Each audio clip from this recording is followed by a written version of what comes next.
What to do if you've made mistakes during your no contact. My name is Coach Adrian, and Natalie was asking me, help, I always make mistakes during no contact. What should I do? So if you, like Natalie, have made a mistake or are afraid to make a mistake, this video is for you. It is very important for you to not walk on eggshells after a breakup. Of course, I don't want you to be desperate and clingy and needy and share with your ex everything that's on your heart. That won't work. But I also need you to be confident and self-assured and not be afraid when you are engaging with them to make a mistake.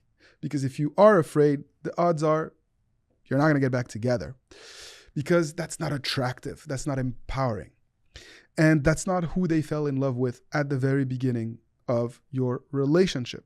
So don't worry. If you've made a mistake, and most people make a lot of mistakes after a breakup, just stop making mistakes. Take a step back, reset, focus on you, and be patient with yourself and with this process. Because ultimately, it's not about not making mistakes. It's about learning and growth.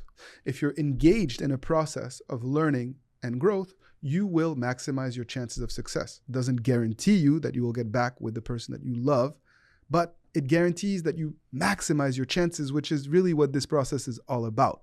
We don't want to force the issue. Ultimately, you need to be with someone who respects and values you, who's invested, who has decided for themselves and by themselves that this is something that they want to explore and to do.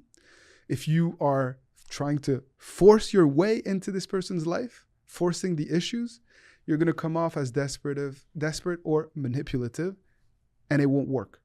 So how do we take a step back and focus on us? Really set goals, act and reflect, and really be very specific about the qualities that you are trying to develop during this process, not just for them, but for yourself. What have you learned about yourself? And what are the things that you truly want to improve? That's how we turn crisis into an opportunity and mistakes into growth. And if you're able to do that consistently, you will see that you're going to make tremendous progress. And your significant other will validate that progress. They will be inspired by that progress. And you are more likely than not to be able to have a clean slate. The point is, don't stress. Don't dwell in negative thoughts. Don't drive yourself crazy. Don't feel bad, because that is not empowering and it won't help you reach your goals. If you feel completely overwhelmed, and many people do, and unsure of what to do next, don't drive yourself crazy. Book a session with me. Let's work on this together. Let's put a plan in place for you to have clarity on the immediate next steps that you need to make based on your exact situation. You can find a link below in the description, and it'll be my pleasure to get to know you, to understand what happened, to pick you up, and to provide you with clear next steps. My name is Coach Adrian. This is what I do. I love to help couples to be together, happily committed, and to set the foundation for healthy love to flourish.